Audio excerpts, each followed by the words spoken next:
Mwanzoni kabisa zilianzaga gari za umeme kabla yani kabla havijachanganya. Yani wakati wanapambana, lakini mwanzoni zilikuwa pia gari za, walianza watu trials za gari za umeme. Ukisoma historia wanasema kuna sababu kubwa mbili zilizopelekea failure au kwa maana ya kufeli.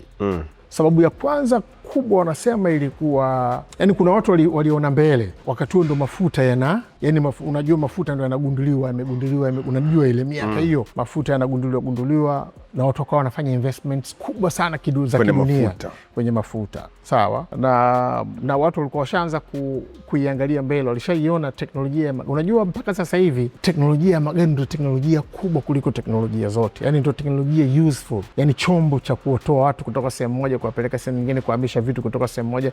Yani unaona, sijui kuna ndege, kuna simu za mkononi, sijui kuna nini, lakini gari yani ndio kitu ambacho kwa kiasi kikubwa sana. Kwa hiyo watu walipoona ugunduzi wa magari na ugunduzi wa diesel engines na petrol engines, umenipata, mwanzoni kabisa kwamba mafuta ndio yanani, mwanzoni kabisa wakachungulia fursa. Watu wakachungulia fursa, wakaona ni kitu ambacho maana kinakwenda kuchukua mbadala wa wanyama. Sawa. Na movement kwa binadamu, movement ni kitu kikubwa sana.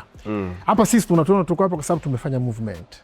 Yani we moved from point A to point B. Kuna mtu anakwenda kazini kwa sababu ya movement. Kwa hiyo kuna watu kazi yao wanakaa alafu wanaiwazia kesho itakavyokuwa. Kwa hiyo wakaichungulia ile. Walipoichungulia ile wakaanza kuinvest hela nyingi sana kwenye mafuta, kwenye visima vya mafuta, kwenye teknolojia ya mafuta na mazagazaga yote. Kwa hiyo kimsingi kuna namna ya makusudi kabisa iliyofanya kusigina hizi harakati umeme. Usiniambie. Kabisa. Au ndio hiyo huwa namsikia watu wengine wanamlaumu Rockefeller, sijui watu kama wote. Kuna kikundi cha watu wachache sana duniani ambacho kinashikilia mambo.